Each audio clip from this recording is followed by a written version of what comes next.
Simpelnya gini deh nih. Biasanya negara di dunia ini kan bakal punya cadangan uang dalam bentuk mata uang yang bisa dipakai buat transaksi internasional ya. Dan dalam hal ini ya kebanyakan dolar Amerika. Dan jumlah dolar Amerika di negara tersebut itu tuh bakal mempengaruhi seberapa tinggi atau seberapa rendahnya nilai tukar mata uang negara tadi dibanding sama negara-negara lain.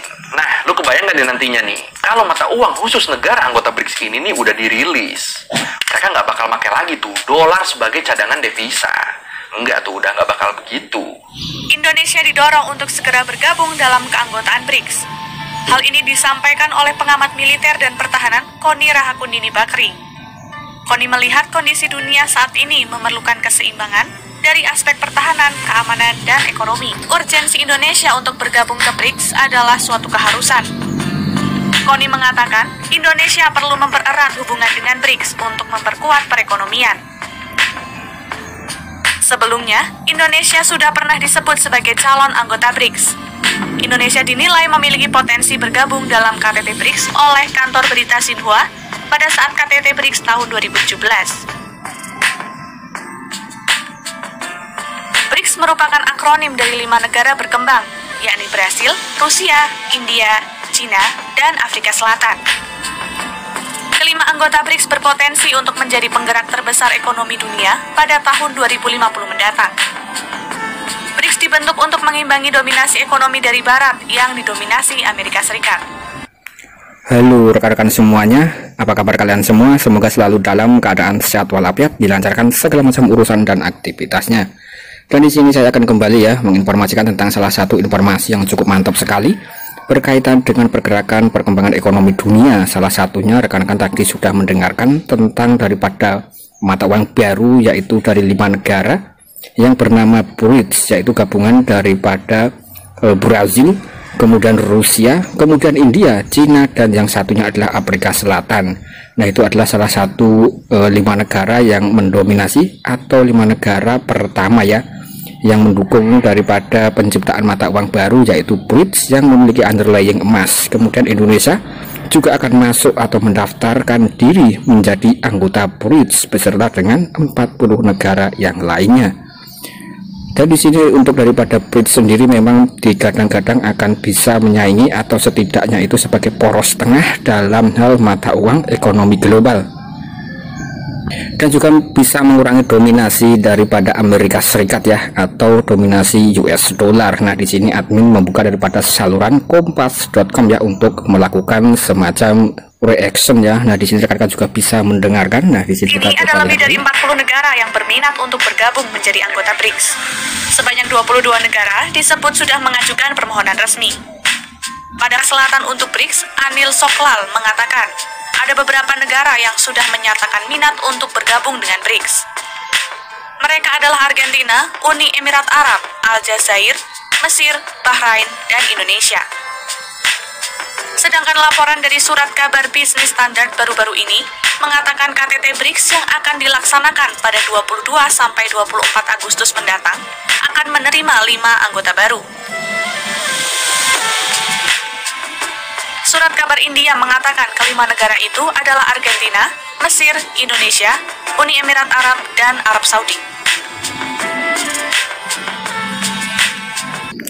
Nah, oke rekan-rekan, dan di sini Indonesia rupanya juga akan bergabung dengan BRICS ya. Ini adalah informasi yang cukup mantap sekali.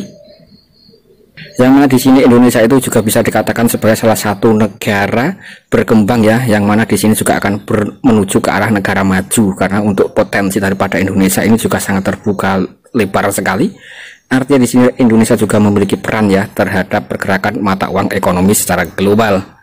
Nah, kemudian di sini admin mencoba untuk melanjutkan ke pembahasan berikutnya yang masih dalam seputar BRICS dan mata uang baru, dan juga tentang USDT ya atau US dollar. Nah, di sini apakah Amerika itu diam saja terhadap salah satu mata uang baru ya? Nah, di sini apa dampaknya terhadap negara Amerika dan juga US dollar ya? Nah, ini di sini admin menemukan semacam salah satu channel YouTube yang cukup lumayan menarik sekali untuk kita bahas ya, karena di sini memberitakan semacam dampak-dampak ketika BRICS ini benar-benar realistis. Nah, di sini apa dampaknya ketika di sini BRICS sudah benar-benar realistis ya terhadap negara Amerika atau terhadap daripada US dollar. Nah, di sini silahkan disimak ya. Kayak zaman dulu, balikin keadaan kayak zaman dolar tuh masih jadi mata uang cadangan dunia.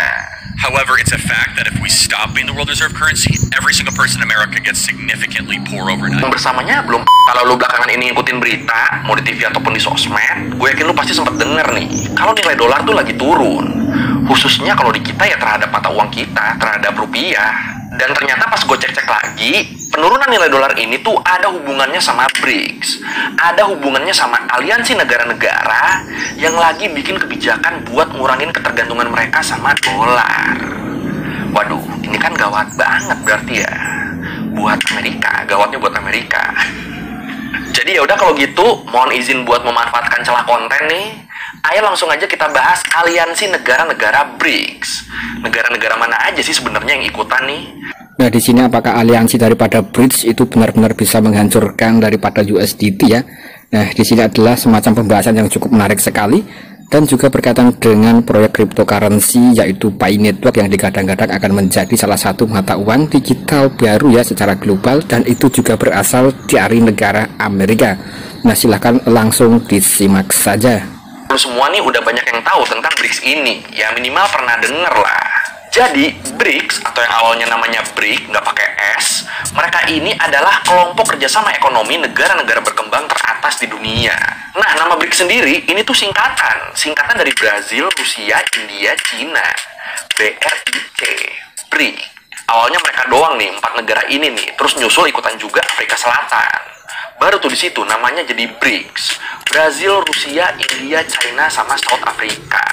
BRICS. Dan sebenarnya istilah BRIC ini tuh awalnya dicetusin di tahun 2001 sama Jim O'Neill, ekonom dari Inggris.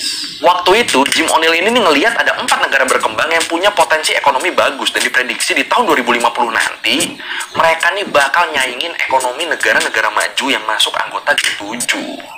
Jadi sama dia udah kelihatan tuh, 4 ini proyeksinya kuat banget nih, potensinya kuat banget. Tapi ternyata walaupun proyeksi soal BRIC ini tuh udah digagas dari tahun 2001, tapi 4 negara ini, mereka ini bisa dibilang baru bener-bener ketemunya tuh di tahun 2006.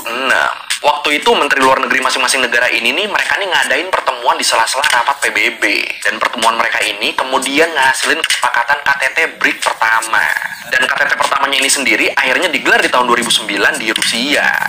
Terus tahun kemudian di tahun 2010 anggota BRIC nambah 1 lagi nih, jadi nambah Afrika Selatan.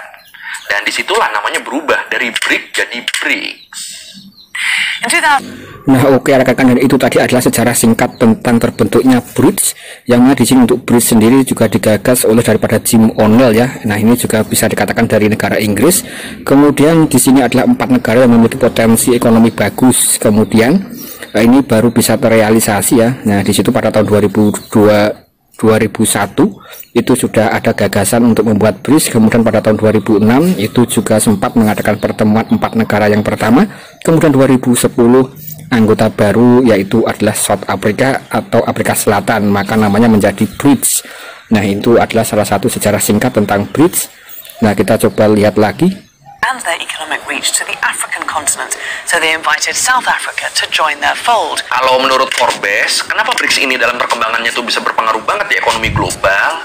Itu alasannya nggak lain karena pasar negara-negara BRICS ini nih basicnya emang gede banget. Ya gimana nggak gede? Negara-negara BRICS ini nih, kalau populasi mereka di total, itu aja udah mencakup 40% total populasi dunia. Cuma 5 negara loh ini loh, tapi bisa nge-cover 40% total populasi di bumi. Dan ini nih kalau kita bandingin sama negara-negara maju yang mendominasi ekonomi global, kalau kita bandingin sama total populasi negara-negara G7 tadi, itu tuh jumlah populasi mereka tuh cuma sekitar 30% dari total populasi dunia. Dan ini dengan jumlah negara yang lebih banyak ya, cuma 30%. Tadi BRICS cuma 5 negara, nyampe 40%. Nah, oke rekan-rekan, dari itu tadi adalah seputar tentang BRICS ya, yang mana sangat mantap sekali, hanya 5 negara tapi jumlah populasi penduduknya itu sekitar 40% jumlah penduduk dunia. Kemudian dibandingkan dengan negara G7 ya.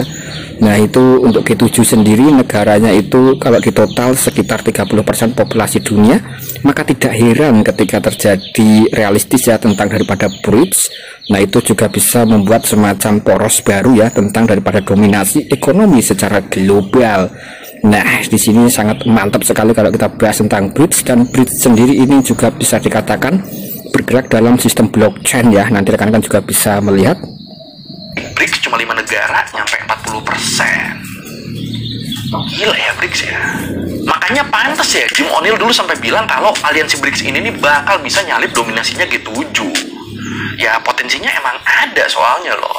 Nah itu tadi sejarah pembentukan BRICS ya, sama prediksi potensi yang mereka punya. Dan setelah sekian lama, aliansi BRICS ini lagi rame lagi nih diomongin. Setelah mereka berencana buat bikin mata uang baru, buat jadi alat tukar perdagangan antar negara mereka. Kenapa pengen bikin uang baru? Jadi gini nih, yang kita tahu, sampai sekarang US dollar tuh kan masih jadi mata uang yang paling populer ya, buat transaksi internasional. Nah, buat ngurangin baru, mata uang yang uang baru, mata uang yang khusus dipakai buat transaksi antar negara-negara BRICS aja nih. Dan sebenarnya ide buat bikin mata uang khusus anggota BRICS ini tuh udah diusulin dari lama loh. Kalau menurut Reuters, ide buat bikin mata uang baru buat nandingin dolar Amerika tuh udah digagas dari tahun 2009. Atau berarti ini kan udah dari waktu KTT BRICS pertama dilaksanakan ya. Dan gilanya nih, waktu itu wacana ini tuh bahkan bikin nilai tukar dolar tuh sempat ngalamin penurunan. Baru wacana aja dolarnya udah ketar-ketir loh. Gimana kalau beneran kejadian coba? Nah oke rekan-rekan, dan itu tadi adalah semacam informasi yang cukup mantap sekali ya tentang daripada BRICS. Nah di situ baru wacana saja tentang daripada mata uang baru ya, dolar sudah mulai turun. Apalagi nanti ketika sudah benar-benar terjadi realistis ya, dan banyak sekali negara-negara yang join atau bergabung. Dan sudah dilaporkan ada sekitar 50 negara yang tertarik ya dengan mata uang BRICS. Nah tentu saja di sini akan memiliki dampak yang sangat signifikan terhadap ekonomi dolar atau ekonomi dunia ya, terutama di sini dolar. Nah, di sini rekan-rekan juga bisa menyaksikan ini hanya sekedar untuk melakukan review atau kita hanya sekedar untuk melakukan analisa ya dalam dunia keuangan internasional. To have a catastrophic impact on the American economy. I don't want to be overly dramatic, but I think I will use the word doomed in the long term. Kalau menurut Pavel Nyazev ini nih, dia nih wakil direktur dari Departemen Perencanaan Kebijakan Luar Negeri Kementerian Luar Negeri Rusia. Panjang amat nama departemennya ya. Nah, kalau menurut dia, mata uang baru ini tuh nantinya bakal dipakai buat menuhin kebutuhan transaksi negara-negara BRICS aja. Dan mata uang yang baru ini juga nantinya dia nih bakal pakai mata uang negara masing-masing anggotanya buat jadi acuannya. Atau ini simpelnya gini deh nih.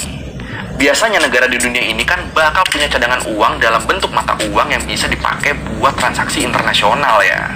Dan dalam hal ini ya kebanyakan dolar Amerika. Dan jumlah dolar Amerika di negara tersebut itu tuh bakal mempengaruhi seberapa tinggi atau seberapa rendahnya nilai tukar mata uang negara tadi dibanding sama negara-negara lain. Nah, lu kebayang gak deh nantinya nih, kalau mata uang khusus negara anggota BRICS ini nih udah dirilis, mereka nggak bakal pakai lagi tuh dolar sebagai cadangan devisa. Enggak tuh, udah nggak bakal begitu. Gimana? Perlu?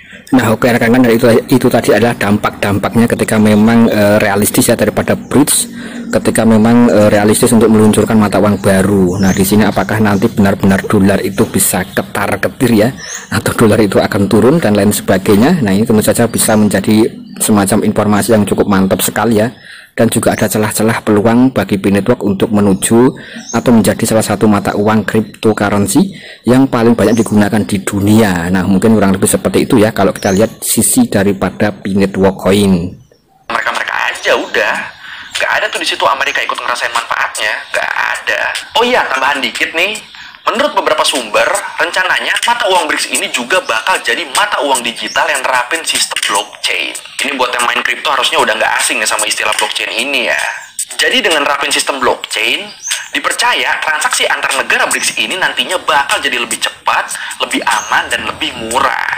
Dan kabar terbarunya nih, sampai gue bikin video ini, disebut keputusan tentang penerapan mata uang ini tuh bakal dibahas di pertemuan negara-negara BRICS di bulan Agustus nanti nih. Gimana nih menurut lu nih, bakal jadi apa enggak nih mata uang barunya? Nah oke rekan-rekan, dan itu tadi adalah seputar informasi tentang BRICS ya. Dan BRICS ini juga digadang-gadang akan bisa menjadi mata uang digital dan juga mengadopsi sistem blockchain. Jadi di sini berupa semacam cryptocurrency. Nah ini saya rasa cukup menjadi informasi yang cukup mantap sekali ya. Bagaimana pendapat rekan-rekan nanti bisa tulis dalam kolom komentar. Dan saya rasa sekian dulu konten dari saya, dan nanti admin akan mencoba untuk melanjutkan kembali ya. Jika rekan-rekan suka dengan konten ini, silahkan klik tombol like-nya dan jangan lupa di komen dalam kolom komentar dan tinggalkan subscribe. Sekian, terima kasih.